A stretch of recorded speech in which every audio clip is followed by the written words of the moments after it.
হালকা গরম পড়াতে যেভাবে সংসারের কাজকর্মগুলো সময়ের মধ্যে গুছিয়ে করছি। রাধে রাধে বন্ধুরা, কেমন আছো তোমরা সবাই? আশা করি ভীষণ ভালো আছো। আমরাও কিন্তু খুব ভালো আছি। আজকে হচ্ছে সোমবার, তোমাদের সাথে নিয়ে আজকে ব্লগটা শুরু করছি। সাথে থাকো, আজকের ব্লগটা তোমাদের খুব ভালো লাগবে। আমি তো একটা স্ট্রবেরি গাছ লাগিয়েছিলাম। স্ট্রবেরি গাছটা আমার দাদা দিয়েছে, দাদাকে এমন একজন দিয়েছিল, দাদা আর আমাকে দিয়েছে। মায়ের বাড়িতে বেশ অনেকগুলো স্ট্রবেরি গাছ হয়েছে, তো সেখানে একটা স্ট্রবেরি ধরেছে। স্ট্রবেরিটা বেশ লাল হয়ে গেছে, দু একদিনের মধ্যে ছিঁড়ে নেব। তো ফার্স্ট টাইম স্ট্রবেরি গাছ লাগানো হয়েছে, তো একটা ধরেছে, বেশ ভালো লাগছে স্ট্রবেরিগুলো দেখে। আর সাথে তো ঘাস ফুলগুলো ছিল, ওই সাইডটা ছিল, ওখানে হচ্ছে ওই টমেটো গাছগুলো নিচে একদম চাপা পড়েছিল, তো আমি আবার এক সাইডে নিয়ে এসে রাখলাম। ঘাস ফুলগুলো তো বর্ষার সময় ফুলগুলো দেবে, তখন বেশ ভালো লাগবে দেখতে।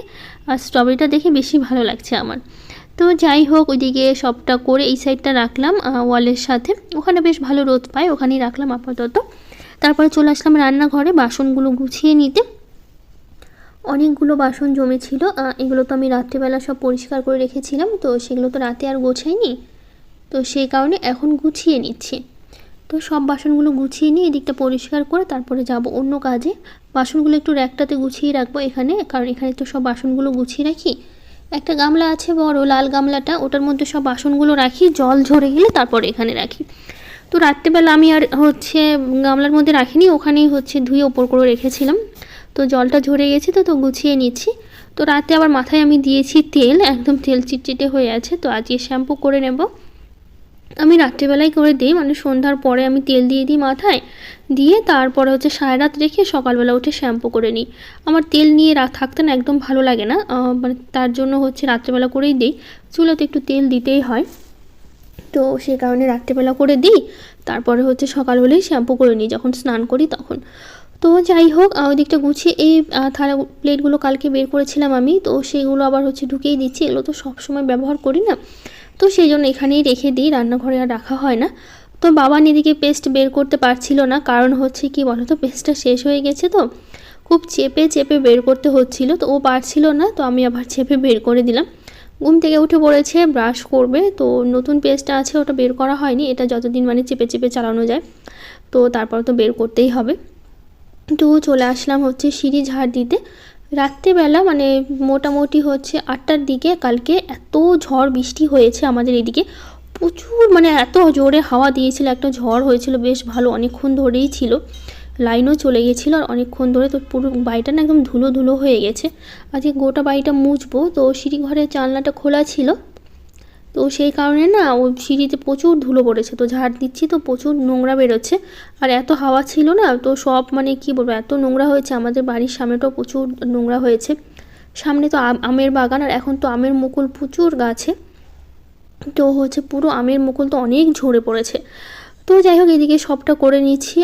জানলাটা বন্ধ করে রেখেছিলাম রাত্রেবেলা, যেহেতু হাওয়া দিয়েছিল, তার আগে অবশ্য বন্ধ করে দিই আমি, বিকেলবেলা করে মশা ঢুকে প্রচুর, সেই কারণে হচ্ছে বন্ধ করে দিই। তো এই বিছানায় আজকে আর ঘুমানো হয়নি, বাবান তো শুতে চায়, আমি দিই না বাবানকে শুতে, তো শুধুমাত্র একটু ঝেড়ে ঠেড়ে নিচ্ছি বাসি বিছানাটা। আর বিছানার চাদরগুলো টান টান করার সবসময় অভ্যাস আমার, তো সেই কারণে বিছানার চাদরটা একটু টান টান করে নিচ্ছি, নইলে আমার ভালো লাগে না বিছানার চাদর টান টান করা না থাকলে। তো বিছানাটা ভালো করে ঝেড়ে নিয়ে আমাদের বেডরুমে যাবো, একটু বিছানাটা গুছিয়ে নেব। বাবান তো উঠে পড়েছে, আর বাবানের বাবা তো সকাল সকালে আমরা উঠে, আজকে বাবান দেরি করেনি, খুব তাড়াতাড়ি উঠে পড়েছে, আমার সাথে সাথে উঠে পড়েছে। তো এইদিকে বিছানাটা গুছিয়ে নিচ্ছি, কাঁথাগুলো ভোরবেলা করে, আর ঠান্ডাও পড়ে, তার মধ্যে কালকে এত হাওয়া দিয়েছিল না, একটু পরিবেশটা বেশ ভালো ঠান্ডা ঠান্ডা হয়েছিল, কাঁথা গায়ে দিয়ে ঘুমাতে হয়েছে কালকে, নইলে এমনি সময় ভোরবেলার দিকে তো কাঁথা গায়ে দিতে হয়, অতটা মানে ভোরবেলার দিকে বেশ ভালোই ঠান্ডা ঠান্ডা লাগে, সেই কারণে কাঁথা দুটো রেখে দিয়েছি। দুটো কাঁথা লাগে, তিনজনের একটা কাঁথা তো হতে চায় না, তার জন্য দুটো কাঁথা সবসময় রাখি। এমনি তোমার অনেকগুলো কাঁথা আছে যেগুলো সব ব্যবহার করি না, রেখে দিয়েছি। তো এগুলো সব মা আমাকে দিয়েছে সেলাই করে, তারপরে হচ্ছে আমিও কিছুটা সেলাই করেছি, দুজনে মিলেই কিছুটা কিছুটা করে সেলাই করা হয়েছে। তো যাই হোক, এদিকে বিছানাটা খুব ভালো করে ঝেড়ে নিয়ে তারপরে চলে আসলাম এদিকে, দু একটা জামা কাপড় ছিল সেগুলো গুছিয়ে নিতে, যেখানে যেটা থাকে বাবান কখনো টেনে টেনে বের করে আবার রেখে দিয়ে চলে যায়, তো আমাকেই সব সময় গুছিয়ে নিতে হয় যেহেতু, কারণ ওরা তো কেউ গোছাবে না, আমাকেই গোছাতে হবে। তো যেটা গুছিয়ে নিয়ে আমি বাসি ঘরগুলোও ঝাড় দিয়েছি, বাসি ঘর ঝাড় দিয়ে তারপরে মুছতে বসেছি, কারণ ওই যে বললাম কালকে এত হাওয়া দিয়েছিল, সেই কারণে হচ্ছে ওই না মুছলে আজকে হবেই না। প্রচুর ঝাড় দেওয়ার পরে না মনে হচ্ছে যেন ধুলোগুলো যাচ্ছে না, তো সেই কারণে ভাবলাম মুছে নিই, তাহলে ঘর বাড়িটা বেশি পরিষ্কার লাগবে। তো সেই কারণে হচ্ছে সবগুলো ঘরগুলোই মুছে নেব। ছোটো ঘরটাও বেশ ভালো করে ঝাড় দিয়েছি, সবটা তো ঝাড় দেওয়া হয়ে গেছে, তার জন্য হচ্ছে ভাবলাম এখনও মুছে নিই। আর বাবা এখনও ঘরে আসেনি, দেখেছো ও বাইরে ব্রাশ করছে আর হাঁটাহাঁটি করেই যাচ্ছে। তো খেয়ে দিয়ে আবার হচ্ছে পড়তে বসবে বাবান। তো আগে সকালবেলা কিছু খাবে, ও ছাতু নিয়ে আসা হয়েছে, এখন সকালবেলা করে বাবান ছাতুই খাচ্ছে। তো বাবানের পাপাকে বলেছি গুড় নিয়ে আসতে, কারণ হচ্ছে চিনি দিয়ে খাচ্ছে, তো চিনি তো সবসময় খাওয়া মানে ভালো না, তো সেই কারণে বাবানের পাপাকে বলেছি গুড় নিয়ে আসতে। এমনি গুড় ছিল তো শেষ হয়ে গেছে, তো বাবানের পাপাকে বললাম গুড় নিয়ে আসবা। তো এই যে ঘরে আসলো। তো যাই হোক, এখন এই যে আমি ওকে বললাম ছাতু খাওয়ার কথা, ও কি করছে সুন্দর বিস্কুটগুলো ভিজিয়ে ভিজিয়ে খাচ্ছে। আমি ওকে ছাতু দিয়েছি বাটিতে, ও বলছে ছাতু পরে খাবো, আগে বিস্কুট খেয়ে নেবো তারপরে ছাতু খাবো। তো আমি ওকে ছাতু দিলাম, তো খেলো না, বিস্কুট নিয়ে বসে আছে। তো এদিকে আমি ঘর মুছছি, ও বারবার ঘরে ঢোকার জন্য ব্যস্ত হয়ে পড়ছে, টিভি দেখবে। তাই বলছে ঘর না শুকানো পর্যন্ত তুমি হচ্ছে ওখান থেকে উঠবা না, আগে ঘর শুকাবে তারপরে তুমি যাবা। তো সেই জন্য বারবার উঁকি মেরে দেখছিল ঘর শুকাচ্ছে কি না। অবশ্য আমি ফ্যান চালিয়ে দিয়েছি সেই কারণে, যাতে তাড়াতাড়ি শুকিয়ে যায়। তো ওইদিকে ঘরটা মুছে, সিঁড়িটা বেশ অনেক দিন মোছা হয়নি, সবসময় ঝাড় দেওয়া হয় বেশি, মোছাটাই কম হয়। তো এটা সিঁড়িটা মোছা একটা আমাদের ঝামেলাই হয়ে যায়, তো সিঁড়িটা খুব কম মুছি আমি। তো সেই কারণে ভাবলাম আজকে ভালো করে মুছে নিই। সিঁড়িটা তো এত নোংরা হয়েছিল, মোছার জল পাল্টে তারপরে ঘর মুছতে হয়েছে পরে, কারণ সিঁড়ি মোছার পর জলটা প্রচণ্ড নোংরা, একদম কালো হয়ে গেছিলো জলটা। তো সেই কারণে হচ্ছে মুছে নিলাম। তো বাবানের বাবাকে বললাম বালতিটা নিচে রেখে দাও, আমি হচ্ছে এদিকে মুছছি। দেখতে পাচ্ছ বালতিতে দেখো জলটা একদম পুরো কালো হয়ে গেছে। তো সিঁড়ি মোছা শেষ করে তারপর জল পাল্টে তারপর বাকি ঘরগুলো মুছেছি, কারণ এত নোংরা জল ছিল, এই নোংরা জলে মোছাও যেত না ঘরগুলো। তো যাই হোক, সিঁড়ি মুছতে মুছতে কিছু দিদিভাইদের কমেন্ট পড়ে নিই। আয়ুষ পাল চ্যানেল থেকে বলেছে, রাধে রাধে প্রিয়াঙ্কা, আমি তোমার ভিডিও রোজ দেখি কিন্তু কমেন্ট করা হয় না, আজ প্রথম করলাম। তোমার ব্লগ দেখতে আমার খুব ভালো লাগে। থ্যাংক ইউ দিদিভাই, তোমাকে অনেক ভালোবাসা এত সুন্দর একটা কমেন্ট করার জন্য। তো যাই হোক, এদিকে আমার সিঁড়ি মোছা হয়ে গেছে, তারপরে চলে আসলাম বেসিনটা পরিষ্কার করতে। তো বেসিনে আমাদের হ্যান্ড ওয়াশটা শেষ হয়ে গেছে, হ্যান্ড ওয়াশটা বের করতে হবে, তো প্যাকেটের মধ্যে আছে, ওটা ঢালতে হবে। তো আমি আবার হচ্ছে বাসন মাজার সাবানটা এনে আজকে বেসিনটা পরিষ্কার করলাম, কারণ হ্যান্ড ওয়াশটা শেষ হয়ে গেছে। তো হ্যান্ড ওয়াশ দিয়ে আমি বেসিনটা পরিষ্কার করিনি, এখানে একটা ঘষা রেখে দিই, একটু হ্যান্ড ওয়াশ নিয়ে নিই, আবার কি সাবান আনবো, তো সেই কারণে হচ্ছে হ্যান্ড ওয়াশ দিয়ে সবসময় আমি বেসিনটা পরিষ্কার করি। তো যাই হোক, হ্যান্ড ওয়াশটা শেষ হয়ে গেছে দেখে আমি আবার রান্নাঘর থেকে বাসন মাজার সাবানটা এনে তারপরে হচ্ছে বেসিনটা পরিষ্কার করলাম। তো এইদিকে আমার হচ্ছে ঘরগুলো মোছা শুধু এইটুকু বাকি আছে, এটা মুছবো। সিঁড়ির তলাটা বাকি আছে, আর সামনের দরজার কাছে ওটা মুছে নেব, ওখানে তো জল দেওয়া হয় না, মানে যেহেতু আজকে মুছছি ঘর বাড়িগুলো, তো সেই জন্য ভাবলাম কি তো আজকে আর মানে জল দেবো না, মুছে নেব লাঠিটা দিয়ে, তো সেই কারণে মুছেই নেব। তো এইদিকে আমি সবটা মোছা হয়ে গেছে, সিঁড়ির তলাটা ভালো করে মুছে নিই, সবটা ভালো করে পরিষ্কার করলে ঘর বাড়িগুলো দেখতেও ভালো লাগে, তো সেই কারণে ভাবলাম সেটাই করি। তো এদিকটা আমার মোছা হয়ে গেছে, এখন শুধু দরজার সামনেটা বাকি আছে। তো আমি আবার হচ্ছে ওই রান্নাঘরের যে গামলাটা আছে ওটা পরিষ্কার করব, ওটা বের করতে হবে আর রান্নাঘর থেকে, তো সেই জন্য হচ্ছে ওটা বের করব। আগে এই দিকটা মুছে নিই, তারপরে হচ্ছে ওটা বের করব। উঠানটা ঝাড় দেওয়া বাকি আছে, উঠানটা ঝাড় দিতে হবে, কাজের শেষ নেই, একটার পর একটা লেগেই আছে। উঠানের জন্য একটা ঝাঁটা কিনতে হবে, ঝাঁটাটা এত ছোট হয়ে গেছে না, কোমরটা মনে হচ্ছে ব্যথা হয়ে যায় এই ঝুঁকে ঝুঁকে ঝাড় দিতে দিতে।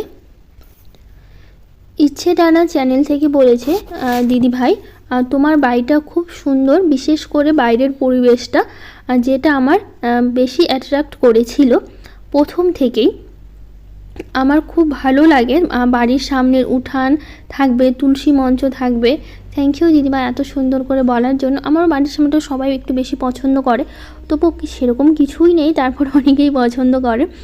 অনেক ইচ্ছে করে অনেক ফুলের গাছ এনে লাগাতে, সুন্দর একটা ফুলের বাগান করতে, কিন্তু ইচ্ছে হলেও অনেক সময় করতে পারি না।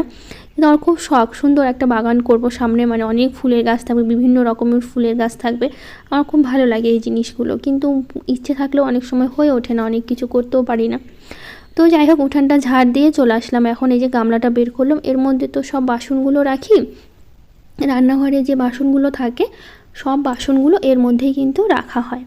তো বাসনগুলো তো সব গুছিয়ে নিলাম, তো সবটা পরিষ্কার করে নিয়ে ভাবলাম কি যে গামলাটা একটু পরিষ্কার করে নিই। তো সেই কারণে গামলাটা বাইরে নিয়ে এসেছি, কারণ হচ্ছে গামলাটা অনেকটাই বড়, তো বেসিনে পরিষ্কার করা যায় না। বেসিনটাও বড়, তারপরও সেই অনুযায়ী গামলাটা হয়ে গেছে বেশি বড়, তো সেই কারণে হচ্ছে বেসিনটার মধ্যে হয় না গামলাটা। তো সেই কারণে এটা বাইরেই হচ্ছে সবসময় আমাকে পরিষ্কার করতে হয়।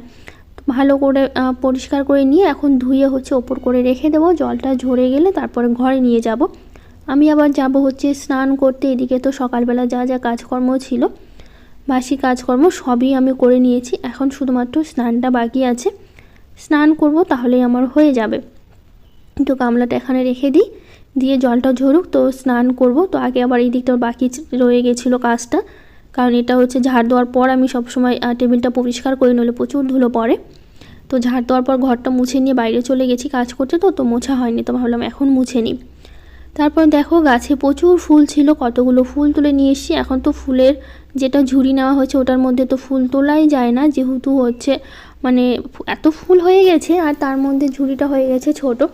তো সেই কারণে ওই গামলার মধ্যে গিয়ে তুলে একটা ভাবছি প্লাস্টিকের ফুলের ঝুড়ি নিতে হবে, কারণ ওটা তো হতে চায় না। আর এত জবা ফুলগুলো এত বেশি হয়ে গেছে, তো সেই কারণে জায়গাতেই হয় না। তো সেই কারণে একটা প্লাস্টিকের ঝুড়ি নিতে হবে। তো এইদিকে আমি ফুল দিয়ে সাজিয়ে তারপরে হচ্ছে পুজো দিচ্ছি। সুলতানা দিদিভাই বলেছে ফার্স্ট কমেন্ট, ফার্স্ট লাইক করছি এবং ফার্স্ট ভিডিও আমি, ভিডিওটা খুব ভালো লাগলো, তোমার কাজ হলো অসাধারণ। থ্যাংক ইউ দিদিভাই, তোমাকে অনেক ভালোবাসা এত সুন্দর কমেন্ট করার জন্য। ঝুনা ঝা দিদিভাই বলেছে ভিডিওটা দারুণ হয়েছে, তুমি যে নিউ বেড নিয়েছো ভালো লাগছে। তোমার বেডরুমে যে বেড আছে সে বেড বক্সে কি রেখেছো? তো আমার বেডরুমের বক্সের মধ্যে সেরকম কিছু নেই বলতে গেলে, একটা ট্রলি ব্যাগ আছে, তারপরে কিছু জামা কাপড়ও আছে, যেগুলো আমার পুরনো কিছু শাড়ি, বাবানের হচ্ছে পুরনো কিছু জামা কাপড়, ছোটোবেলার যে অনেক জামা কাপড়গুলো থাকে না যেগুলো পরা হয় না, আমার কিছু পুরনো চুড়িদার, তারপরে হচ্ছে বাবানের হচ্ছে অনেকগুলো বই, কিছু ফাইল আছে যেগুলো দরকারি যে কাগজপত্রগুলো থাকে সেগুলো। তো এরকম অনেক টুকিটাকি জিনিস আমার বক্সের মধ্যে আছে। তারপরে হচ্ছে আমার কিছু ব্যাগগুলো আছে, তারপরে পার্স ব্যাগগুলো আছে যেগুলো সবসময় ব্যবহার করি না, আলমারিতে তো হয় না, ওর মধ্যে ব্যাগে ঢুকিয়ে আমি রেখে দিই, যখন যেটা প্রয়োজন পড়ে তখন সেটা বের করে নিই। তো অনেক জিনিসই আছে, এখন ঠিক মনে পড়ছে না আমার নিজেরও যে বক্সের ভিতরে কী রেখেছি আপাতত।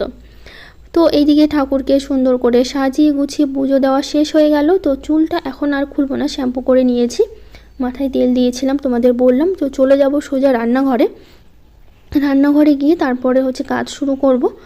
তো বাবানের পাপা এনেছে, বাবানের জন্য আমি আনতে বলেছি, বাবানকে হচ্ছে প্রতিদিন একটু ড্রাই ফ্রুটগুলো খাওয়াবো, খেতে চায় না, এগুলো জোর করে না খাওয়ালে হয় না। তো এনেছে, বলতে গেলে আমি অল্প অল্প করেই আনতে বলেছি, কারণ হচ্ছে বেশি খাওয়ানো এগুলো আবার ভালো বেশি খাওয়ানো তো ঠিক হবে না, অল্প অল্প করে দুটো একটা করে প্রতিদিন খাওয়াবো, যেহেতু প্রতিদিন খাওয়াবো। তো বাবানের বাবাকে বলেছি সব কিছু অল্প অল্প করে নিয়ে আসবা, প্রতিদিন দুটো একটা করে আমি ভিজিয়ে রেখে তারপরে হচ্ছে খাওয়াবো। তো এখানে আছে কাজু কিশমিশগুলো আছে, তো ওই আখরোটগুলো আছে, তো এইগুলো হচ্ছে সব কিছু নিয়ে রেখেছি। আর খেজুরও এনেছে বাবানের বাবা, তো সেগুলো আমি হচ্ছে প্রতিদিন সকালবেলা করে দেবো। তো একটা বাটিতে নিয়ে রেখেছি, ভিজিয়ে রাখবো কিছুক্ষণ পর। তো এগুলো দেখো সব রাখা আছে, এগুলো আমি আবার বলেছিলাম চীনা বাদাম আনতে, তো ওটা আবার বাবানের বাবা ভুলে গেছে। তো সব কিছু দুটো একটা করে নিচ্ছি, বেশি নেওয়াটা ঠিক হবে না, তো সেই কারণে অল্প অল্প করে নিয়ে প্রতিদিন সকালবেলা করে এবারকে বাবানকে দেবো, সেই কারণেই বাবানের জন্যই আনা ওগুলো। তো ওটা সবটা ঢেলে নিলাম, নিয়ে তারপর বাটিতে রেখে দিয়েছি, যদি ভুলে যায় সন্ধ্যাবেলা করে একটু জলে ভিজিয়ে রেখে দেবো, তাহলে হয়ে যাবে। তো এদিকে সবজিগুলো কেটে নিয়েছি, মাছের ঝোল রান্না করব, আলু বেগুন দিয়ে আজকে মাছের ঝোল করব। তো সেই কারণে হচ্ছে মাছের ঝোলের জন্য আলু বেগুনটা কেটে নিয়েছি, আর করব হচ্ছে একটু পালংয়ের ডাঁটা রান্না করব, আর আলু আর সিম ভাজা করব। তো 4 পিস মাছ রান্না করব, মাছ আছে আরও, কারণ 4 পিস করার কারণ কালকে না অনেকগুলো মাছ রান্না করেছিলাম, 3 পিস মাছ থেকে গেছে, ঝোল নেই কিন্তু মাছ থেকে গেছে। রাত্রেবেলা করে আমিও খাইনি মাছ, বাবানও খাইনি, যেহেতু আমরা দুজনেই, আমি রুটি খেয়েছিলাম 2 রুটি, বাবানও 2 রুটি খেয়েছিল, শুধু বাবানের পাপাই হচ্ছে মাছের ঝোল ভাত খেয়েছিল। তো সেই কারণে না মাছ থেকেই গেছে, তো আর 3 পিস মাছ থেকে গেছে। তো বাবানের পাপাকে রাতে 2 পিস দিয়েছিলাম, তারপরও 3 পিস থেকে গেছে। তো ভাবলাম কি 3 পিস মাছ আছে, আর আজকে 4 পিস করছি, তো এটা সকালে আর দুপুরে হয়ে যাবে। তো সেই কারণে হচ্ছে আমি আর সেই কারণে 4 পিস মাছই রান্না করব। তো পাশে তো ভাত বসিয়ে দিয়েছি, এদিকে আমি মাছের ঝোলের জন্য বেগুনটা ভালো করে আলাদা করে ভেজে তুলে রাখবো। আলুর সাথে যদি বেগুনগুলো দিয়ে দিই না, তাহলে বেগুনটা একদম ভাজা ভাজা হবে ঠিকই, পরে একদম তাড়াতাড়ি গলে যাবে। তো সেই কারণে বেগুনটা আমি আলাদা করে ভেজে তুলে রাখবো, একদম লাল লাল করে দেখো ভেজে তুলে রেখেছি। পরে আমি ঝোলের মধ্যে বেগুনগুলো দেবো। এখন আমি আলুটা দিয়ে তারপরে হচ্ছে কষিয়ে মশলার সাথে ভালো করে কষিয়ে নেব, তাহলে আলুটাও সেদ্ধ হয়ে যাবে। কিন্তু বেগুন আর আলু একসাথে দিলে ওই মশলার সাথে কষাতে কষাতে বেগুনগুলো একদম ঘেটে যাবে। তো সেই কারণে পরে দেবো আমি হচ্ছে বেগুনগুলো। তো এদিকে আমি লবণ দিয়েছি, হলুদ দিয়েছি আলুটা ভাজার জন্য, আর মশলাটা তো আমি বেটে নিয়েছি, পরে আমি দেবো। আগে আলুটা ভালো করে ভেজে নেব তারপরে। কণিকা দাস দিদিভাই বলেছে, ভিডিওটা দেখে খুব ভালো লাগলো বোন, তুমি আমার নামটা নিয়েছো, আমার খুব ভালো লাগলো। তোমার বাড়ি কোথায় গো? আমি বীরভূম থেকে তোমার ব্লগ দেখি। থ্যাংক ইউ দিদিভাই এত সুন্দর কমেন্ট করার জন্য। আমার বাড়ি হচ্ছে মালদা ডিস্ট্রিক্টের হচ্ছে গাজলে। তো যাই হোক দিদিভাই, থ্যাংক ইউ এত সুন্দর একটা কমেন্ট করার জন্য। তো এইদিকে আমি পাশে করব হচ্ছে সর্ষে বাটা দিয়ে করবো পালংয়ের ডাঁটা। পালংয়ের ডাঁটা আমি বাগান থেকে, আমাদের বাগানেই ছিল, ওখান থেকে আমি কেটে নিয়ে আসলাম, নিয়ে এসছি অনেকক্ষণ। তারপর আলু বেগুন আর পালংয়ের ডাঁটা দিয়ে সর্ষে বাটা দিয়ে করবো, ভীষণ ভালো লাগে খেতে। আমার তো পালংয়ের ডাঁটা সত্যি চিবিয়ে চিবিয়ে খেতে ভীষণ ভালো লাগে। তো দেখো এদিকে মশলা কষিয়ে নিয়েছি, দিয়েছি টমেটো, এর মধ্যে দিয়ে দেবো এখন হচ্ছে জল দিয়ে তারপরে হচ্ছে বেগুনগুলো দিয়ে মাছগুলো পরে দিয়ে তারপরে হচ্ছে নাড়াচাড়া করে নামিয়ে নেব।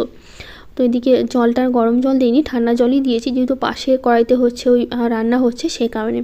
তো এইদিকে আমি ভেজে রাখা বেগুনগুলো দিলাম, দিয়ে এটা কিছুক্ষণ হতে থাক, তারপরে আমি পরে মাছগুলো দিয়ে দেবো। এটা ঝোলটা ফুটুক, সবজিগুলো কিছুক্ষণ সেদ্ধ হোক। তো এইদিকে দেখো আলু বেগুনটা অনেকক্ষণ ভেজে নিয়েছি, এর মধ্যে এখন দিয়ে দেবো যে পালং শাক ডাঁটা একসাথে, মানে গাছের মধ্যে শাকগুলোও ছিল, তো সেই কারণে আমি আর শাকগুলোও দিয়ে দিয়েছি। তো এর মধ্যে দিলাম মাছগুলো, আর কালকে 3 পিস মাছ ছিল সেটাও আমি দিয়ে দিয়েছি, ঝোল ছিল না, শুধুমাত্র মাছ থেকে গেছিলো, তো সেটাও আমি দিয়ে দিয়েছি। দিয়ে দেখো একদমই হয়ে গেছে। বাবানের বাবার ভীষণ পছন্দ, মানে আলু বেগুন দিয়ে মাছের ঝোল। আমার ভাল লাগে না আলু বেগুন দিয়ে সত্যি বলতে মাছের ঝোল। তো যাই হোক এইদিকে আমি এখন করছি আলু আর সিমটা ভাজা করছি, এটা ভাজা করে নেবার পাশে প্রায় হয়ে এসছে।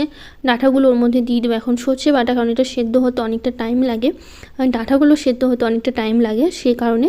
তো এইদিকে অনেকক্ষণ সেদ্ধ হয়ে গেছে, এর মধ্যে আমি দিয়ে দিলাম সর্ষে বাটা, এর মধ্যে দেবো একটু হালকা চিনি দিয়ে আরও কিছুক্ষণ ঢেকে রাখবো। ঢেকে রাখলে তাহলেই কিন্তু আমার হয়ে যাবে। এরকম ডাঁটা চচ্চড়ি খেতে আমার ভীষণ পছন্দ, কারণ সর্ষে জিনিসটা একটু হালকা চিনি না দিলে ভালো লাগবে না। তো দেখো একদমই হয়ে গেছে, আর কিছুক্ষণ নাড়াচাড়া করে নিচ্ছি, তাহলেই নামিয়ে নেবো, মানে হয়ে যাবে তাহলে।